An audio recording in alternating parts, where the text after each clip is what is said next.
Welcome to the greatest podcast in sports betting entertainment. My name is Tanner Kern, certified G bonafide stud, and you can't teach that.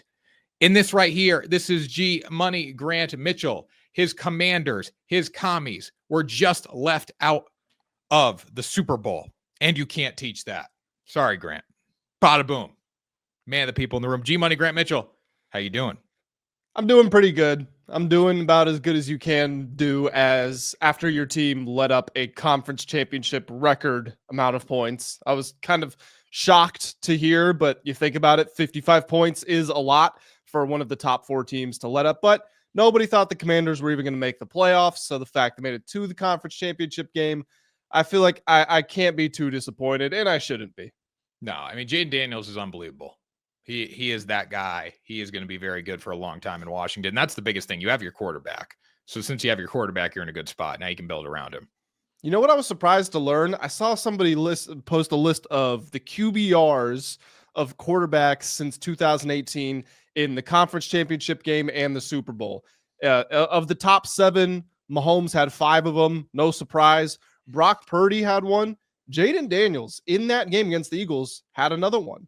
So if you take off Mahomes, second best QBR in a conference championship or Super Bowl in the last 7 years. Yeah. I mean, you guys were good. You had a good year. It was an impressive season. If you don't turn the ball over as much as you did, you don't win the game, but it's a lot closer. Yeah, it's a much tighter game.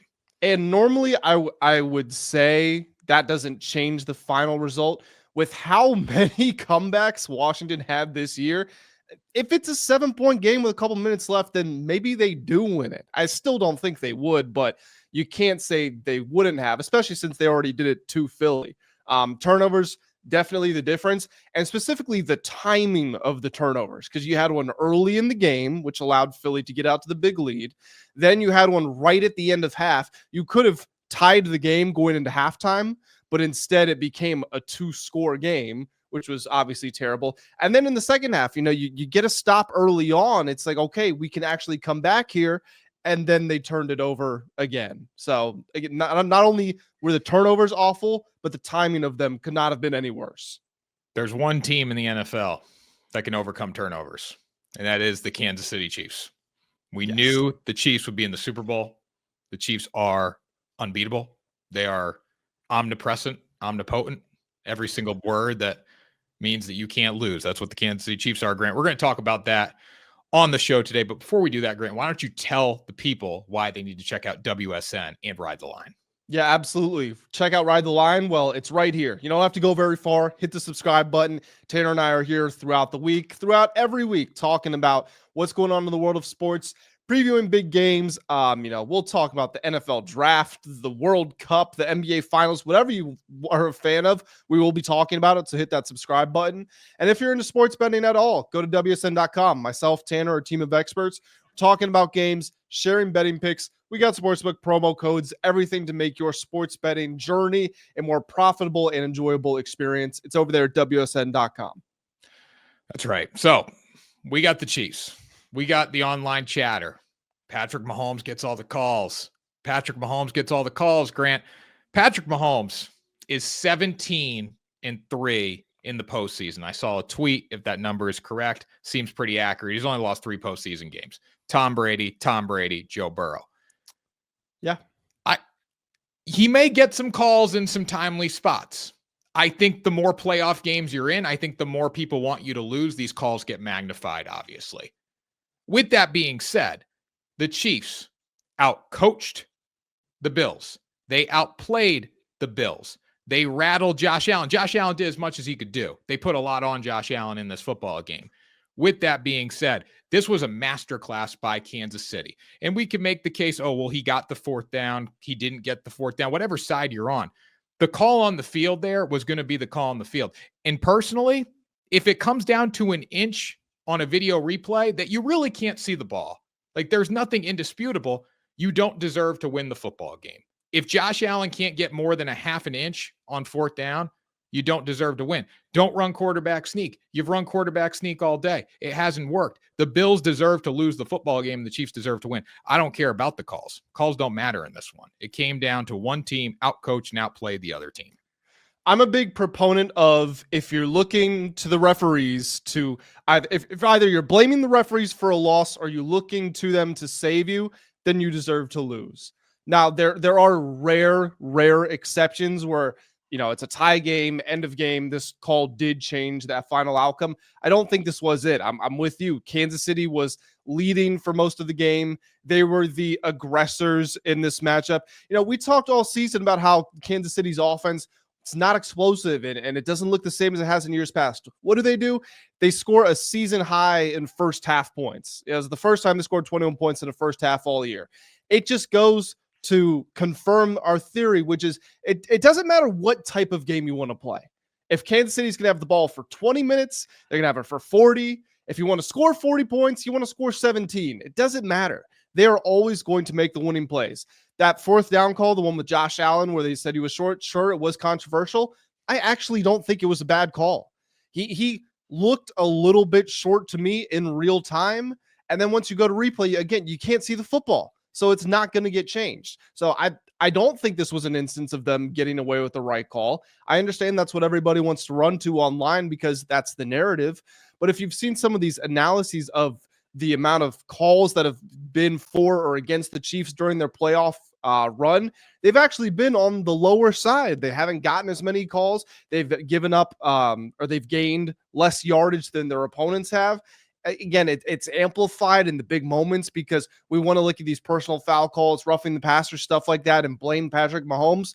But they're just better than every team they face. And that's all it comes down to. If this was Bills Ravens, that fourth down spot's not even talked about. It's just because it's Chiefs Bills. On the fourth down spot, too, people talking about the refs. The far ref came in above the first down. The lower ref came in below it. The lower ref was the one who had the football. It was on the left hash, or it was closer to the left. Like, he could see the football. Josh was turned towards the lower ref, so that means his spot would override the guy who came in above the first down marker. Bottom line is, if you can't get a yard on fourth down, you can't leave it up to the refs. You need to get the fourth down. I think the quarterback sneaks were ridiculous all game. But the first thing that really stuck out to me as far as the Chiefs out coaching the Buffalo Bills was what you said. They came out and they were throwing the ball up and down the field. Like, that hadn't been their offense all season. They knew they were going to have to outscore Josh Allen. They knew they were going to have to throw, and they did that, and they did it fantastically. I mean, Travis Kelce wasn't even a factor. Last week, he was unbelievable. This week, he barely caught a ball. They targeted their receivers. You don't know what you're going to get with this Chiefs offense, and I attest that to Andy Reid just being more prepared than Sean McDermott for this game. Yeah, I mean, Xavier Worthy had a career high in receiving yards, and it wasn't unsustainable. It wasn't trick plays. It wasn't him making highlight catches. It was just them going about their offense. Sure, they targeted him a little more than they might otherwise, but it just goes through. They found what they thought was an advantage in the matchup, and ultimately it did work out. And, this was the first time in 14 playoff games that Travis Kelce didn't have at least 70 yards receiving in a postseason game. Buffalo had the ball for longer. They had more yards. They ran more plays, and it doesn't matter. Again, it just does not matter. No, and you could say what you want about the refs. You can argue whatever side you want when you're 17-3 in the playoffs. Refs may play a factor at times. They may not, but bottom line is you're winning games. The bigger story here is the Bills had a chance to go win the game. They had 2:30. Josh could go drive the field. I think it was 3:30. 3:30, yeah. And they had a chance to get the ball back after they turned it over. So there was plenty of time. They still had their 3 timeouts. Defense couldn't get a stop there. But Josh had a chance to go win. He looked so nervous on the CBS camera. He I was going to ask if you saw that. Yeah, he was scared. Like, he didn't. Again, he's a very good core. Josh Allen's one of the best postseason performers when it comes to stats, but winning is also a characteristic. It takes a team to win. But Josh had the ball in his hands to go win the game. He couldn't do it. I mean, they had a chance to go score a touchdown. They had plenty of time. So I had 2 units on the Chiefs money line before the game kicked off. When they came out and I saw that first drive from Josh Allen, where he should have thrown 2 interceptions on his first 3 passes, I put another 2 units on Chiefs money line right there. I said this game is over. Now, Josh did start to play better as the game went on, but that lack of confidence he had early, I don't know if it was a lack of confidence, because at this point in his career, it shouldn't be, especially considering the season he just had. Whatever it was, he was not sharp to start the game, And that kind of came back to present itself towards the end of the game when they needed to have that big drive. Like you said, he looked terrified on the sideline. So I don't know if it was a lack of confidence. I don't know if he was injured. I don't know what kind of mental demons he was fighting, but I saw it on that first drive and I said, there is no way the Bills are going to win this game. And obviously that's what panned out. There was like a generational line in that game. Bills 7.5 right before the half when the Chiefs had the ball, and then they were going to get it back. That was a really good line for the Bills at plus 7.5. I didn't think they would lose by that much. But overall, it was the Chiefs game all day long. And Josh Allen, I think they put too much on him. Why weren't you running James Cook more? Why are we always going to the quarterback sneak? The Chiefs have stopped the quarterback sneak all day. I want your opinion on this, Grant. If you're Sean McDermott, if you are, watching this play calling take place, are you saying to Joe Brady, like, we got to get some more rhythm? Like, because there was absolutely no rhythm. First play they come out, they run Josh Allen. Then they don't do that pretty much the rest of the game. There were not a lot of QB designed runs outside of quarterback sneaks. You were sticking him in the pocket. The Chiefs were getting a lot of pressure on him, and he couldn't settle into the game. Like, the best way to make Josh settle in is to run the football, and they just weren't doing that. Yeah, and that's what they did all year. That's why Josh Allen had a career low for turnovers. They were running the ball with James Cook. To your point, James Cook led the league in touchdowns. Let's not forget that. And he was great in this game when he got the ball. He averaged 6.5 yards per carry. So he had 85 yards and only 13 carries, 2 touchdowns. And then he caught 3 passes for 49 yards. So every time you put the ball in James Cook's hands, good things happened. And this is after he had a tremendous regular season. So yeah, I would have liked to have seen more of that. I would have liked to have seen some more screenplays. The Bills weren't going bombs away down the field, but it did feel like there were more elements of risk involved in the passes they were throwing compared to a lot of what we saw during the regular season. And part of that is, of course, you're playing the Chiefs. You feel like you've got to make big plays, and they were close, right? Like that final play where Josh, the Spags brings the corner blitz off the right side, and Josh runs kind of into it, and he just chucks it up.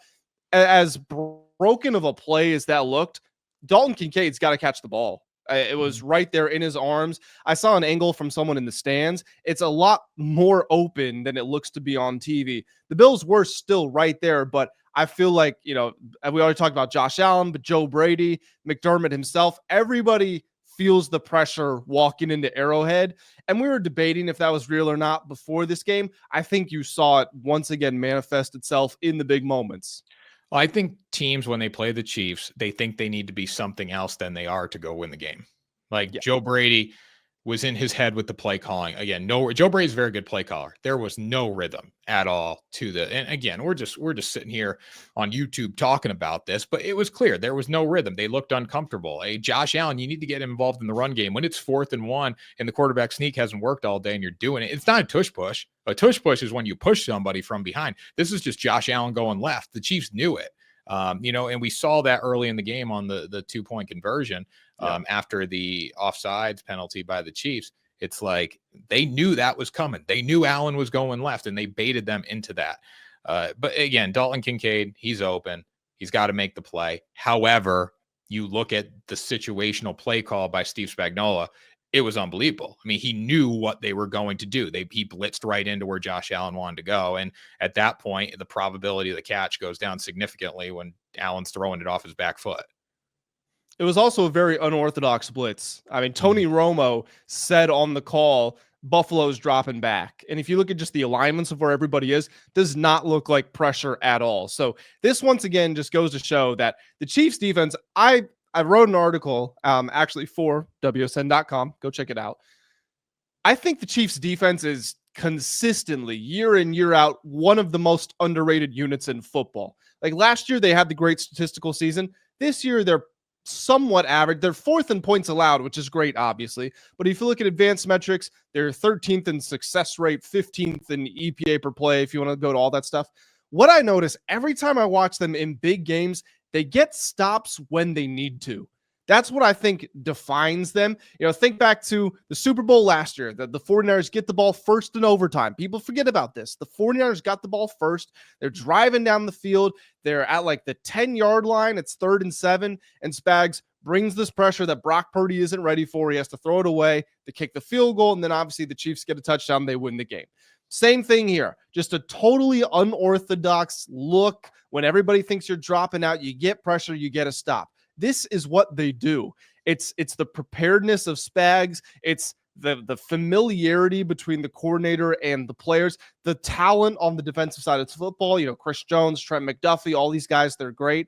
They step up every time they need to. And very quickly, just looking ahead at the Super Bowl, if you go player for player, roster for roster on the defensive side, the Eagles look like they have a better defense than the Chiefs, and they have better numbers and all that. But I trust the Chiefs more even than I trust the Eagles in the biggest moments to get the play when they need to, because I've seen it happen a million times at this point. Yeah, and the biggest thing that not angered me, but the craziest thing I saw coming into this game was this is the worst Chiefs team in recent memory. Like that was the line. The Bills are a better football team. This is the worst Chiefs team in recent memory. Well, this team was still 15-1 with their starters on the field. They haven't lost a close game in years. They find ways to win pretty much every single week. They lose to Josh Allen in the regular season all the time. They beat him when it counts. Like the Chiefs walked on the field on Sunday knowing they were going to the Super Bowl. That was the difference. It was like one team said, hey, like maybe we can win this. Like, I don't know if they even believed they could win. The Chiefs walked out there, knew they were going to win, knew they were going to make the plays in the fourth quarter. Mahomes is a huge part of that. The defense is a huge part of that. Andy Reid's huge. Like, this is a whole team effort. And I look at the Buffalo Bills and I look at Sean McDermott. I know he just signed the contract extension. I don't think Sean McDermott can get you over the hump. I don't know how much of it is him and how much of it is just the Chiefs being great, right? I feel like teams that find themselves in the position of the Bills, or where they're right there, they're knocking on the door, they're as close as you can get without getting there. A lot of times the impulse is to fire the coach and say, we need someone else who's going to get us over there. I understand the train of logic. Don't get me wrong. I'm not saying I don't.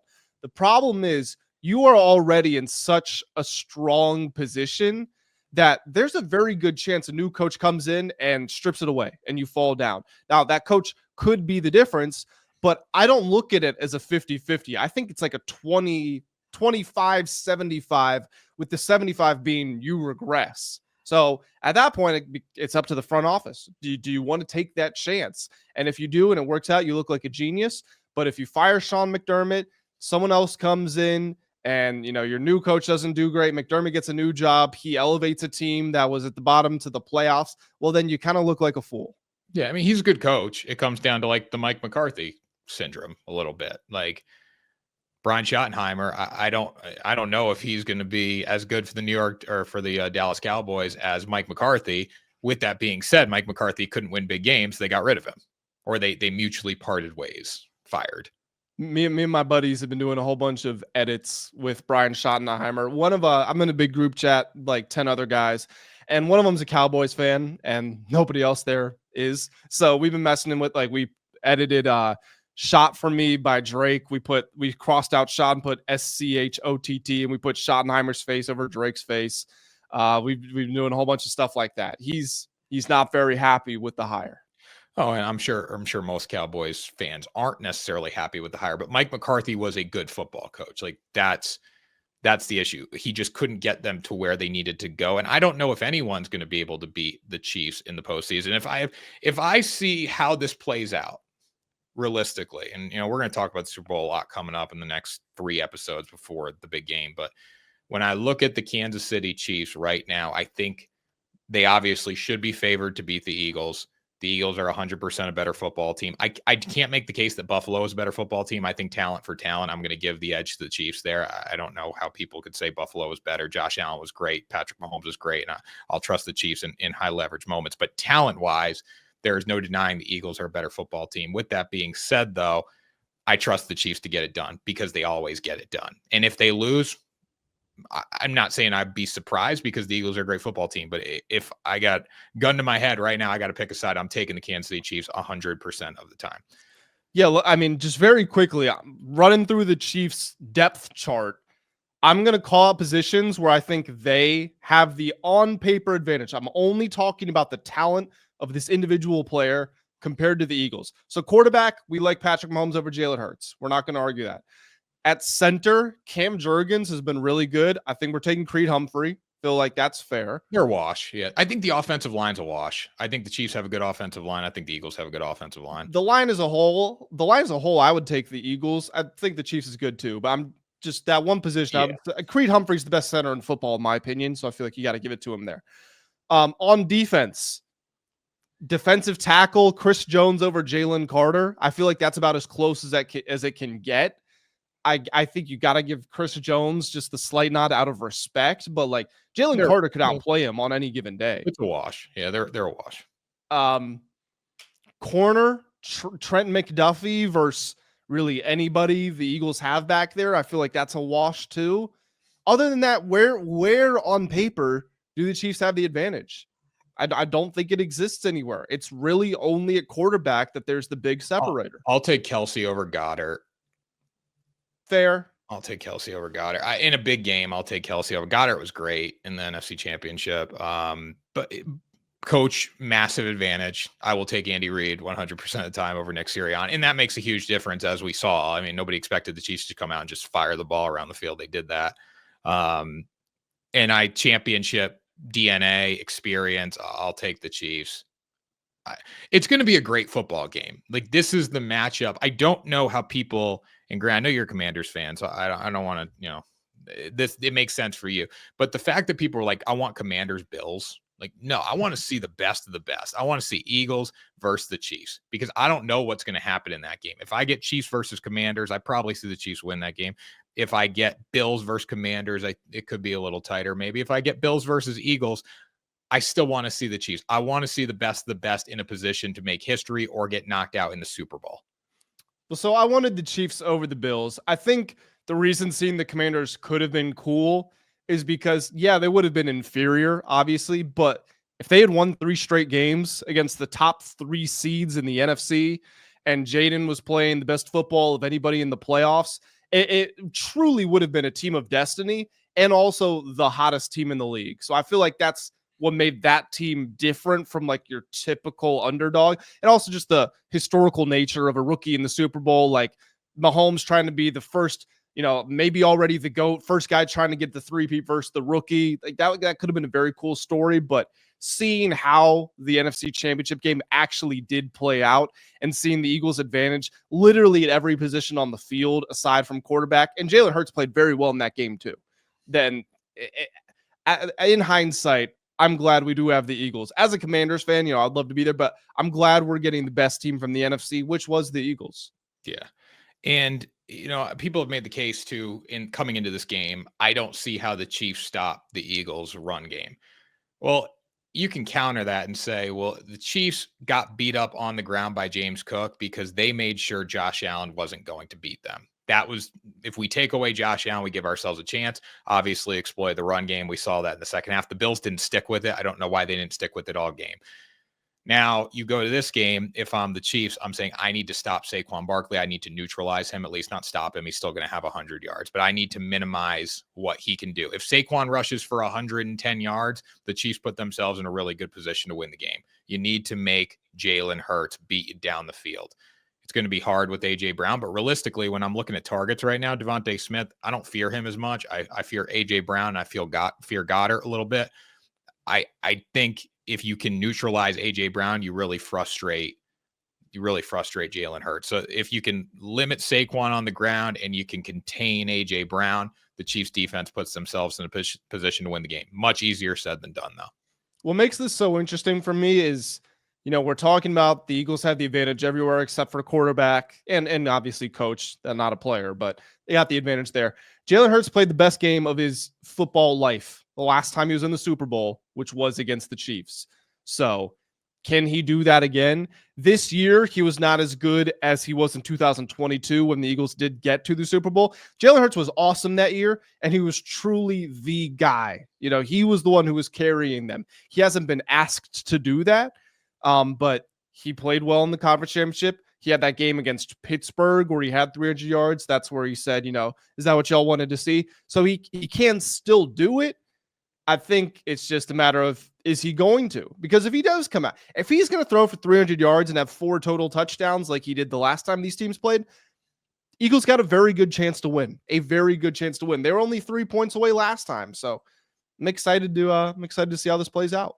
Jalen Hurts is a winner. Like he finds ways to win. He overcomes a lot of obstacles. He might not look great throughout the process, but if I had to pick like quarterbacks who win that I trust to win, I would put Jalen Hurts up there. It helps when you have Saquon Barkley, but he hasn't had to be Jalen Hurts of 2022 when you have Saquon Barkley.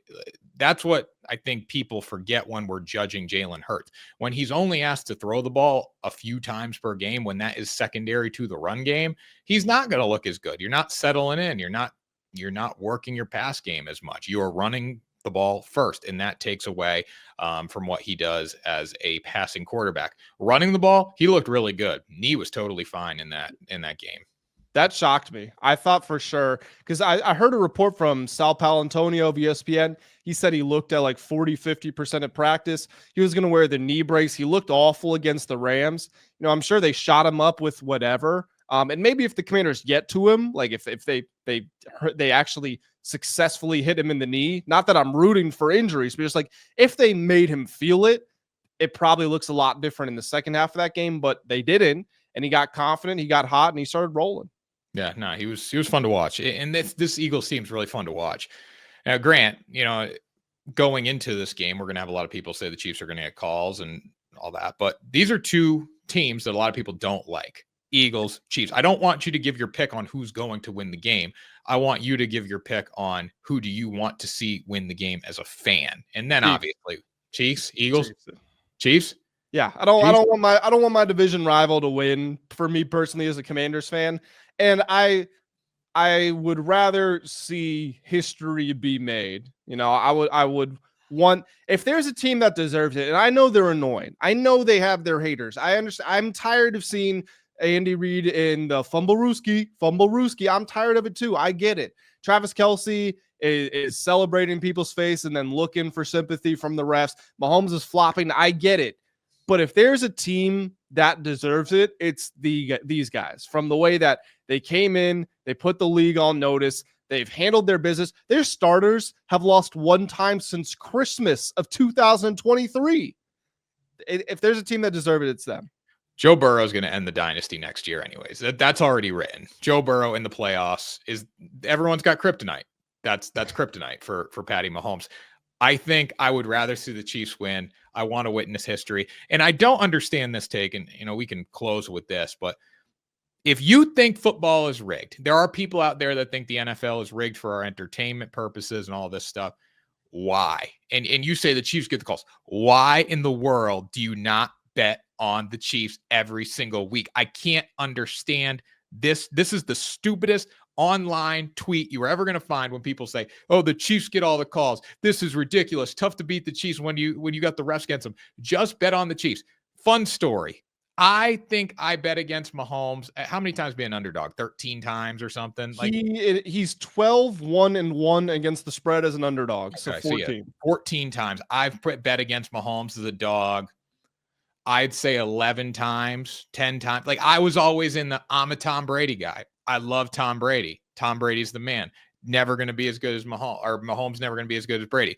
So I would always take my frustrations out and go against him. This is when I was more inexperienced when it came to sports betting, and I fell in love with romantic elements and storylines of sports. They don't exist. They don't exist at all. Heartbreak happens in sports all the time. So we're in the NFC Championship or AFC Championship game last year. I have a ticket on the Ravens. The line is moving in favor. I've told this story before, but the line's moving in favor of Baltimore. Mahomes is like a 4.5-point dog at one point. I'm like, what the hell am I doing? He's going to win this game. So I cash out that future, put it on the Chiefs, end up winning a lot of money on the Chiefs in the Super Bowl. And in that moment, I just said, "What? I should have been doing this the whole time. Like this man's unbelievable. I like the fact that Travis Kelce's flopping in the end zone and then trying to get sympathy, or being a bad guy and then trying to get sympathy from the refs. I like the fact that Mahomes is flopping and he says, "I love being a villain." These are the heels of the NFL. These are the bad guys, and they win. Just bet on them. It's so stupid. Yeah, I can't tell you how many times I sent that same text out because, like most of America, most of my friends were rooting for the Bills. The Bills had like 65% of tickets in that game. Everybody wanted them to win. And I said that exact same thing. I said, the people who hate the Chiefs are the people who bet against the Chiefs.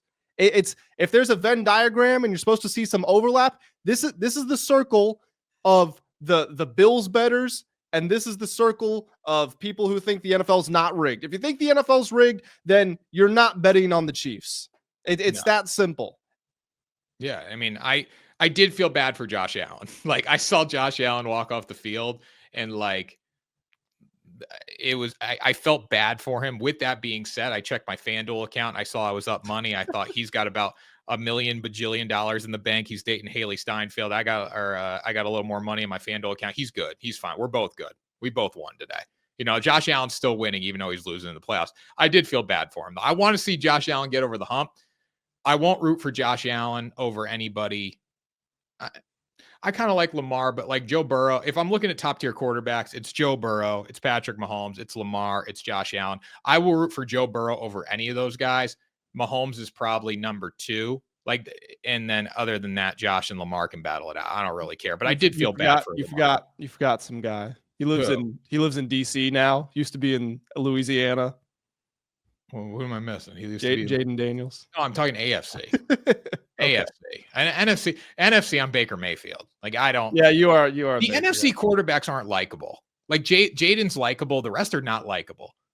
Who's likable in the NFC? Who you got up there? Yeah, are you talking about just like the good quarterbacks? No, like I like Josh Allen's an easy guy to like. I think Lamar's an easy guy to like. I think Mahomes. People don't like Mahomes, which I don't get. And then Joe Burrow's an easy guy to like. Who's got like aura in the NFC? Nobody. Yeah, I'm looking at it right now. Nobody's got aura. Dak, no. Giants don't even know who their quarterback is. Jalen Hurts a little bit.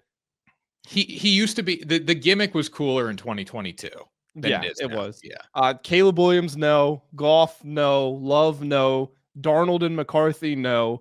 Michael Penix, maybe. Bryce Young, no. Derek Carr, no. Baker, yes. It depends on if you're that type of person or not. Some people hate him, some people love him.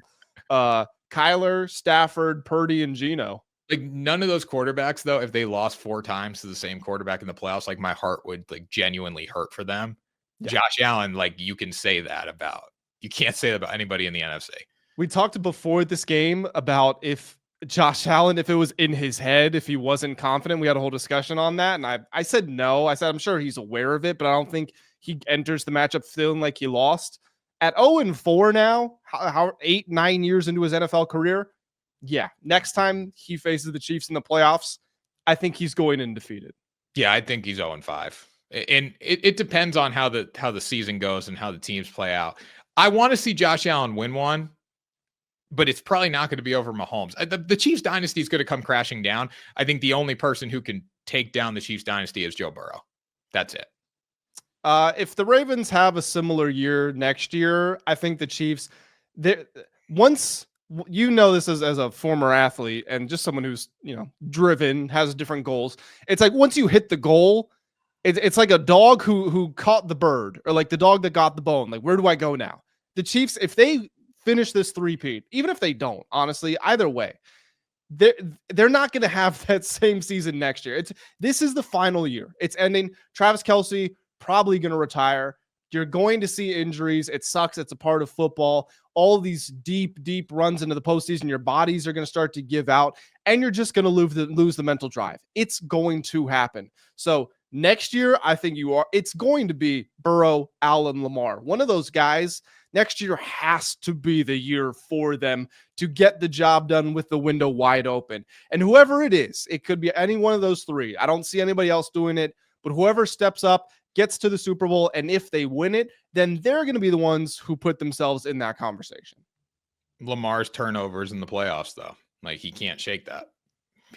Lamar, of those 3 guys, Lamar's been the best in the regular season, and he's been the worst in the playoffs. Like, Allen's been good in the playoffs. Like, even though he looked defeated, he's been really good. He just can't win the big one. And honestly, the Ravens would have smoked the Bills if they just didn't turn the ball over. If Mark Andrews does not turn the ball over there, they probably win the game. Those three guys are interesting because Burrow's been good in the regular season. Obviously, I'm not trying to take it away, but he has still probably been the worst of those three. Part of that's probably the injuries as well. But so Burrow's been probably the worst in the regular season, best in the playoffs. Except this year. Yeah. I'm saying over the course of their careers. Allen's in the middle in both instances. Lamar's been the best in the regular season, worst in the playoffs. Joe Shiesty, though. Just Joe, I would bet the Bengals to win the Super Bowl right now because their roster is so bad. But they're going to build their defense. I don't know. They've got one of the cheapest owners in the sport. But their offense is great. And their offense is great. I don't understand why they fired. We're getting off track here. I don't understand why they fired Lou Anarumo. Like, he had nobody to work with. How's he supposed to coach a defense and nobody can play? I mean, realistically, if they beat the Patriots, they're in the playoffs. And if they get in the playoffs, they can win. They've never had a good offensive line. Their defense is always a little shaky, but they find ways with Joe Burrow. So I bet Joe Burrow right now. Anyways, Grant, that was Ride the Line. Why don't you take us out of here? It was Ride the Line, guys. Tanner and I appreciate you all joining us. Please, before you click off, hit that like button, hit that subscribe button as well. Check out WSN.com if you're into sports betting at all. Tanner and I will catch you all in the next episode of Ride the Line.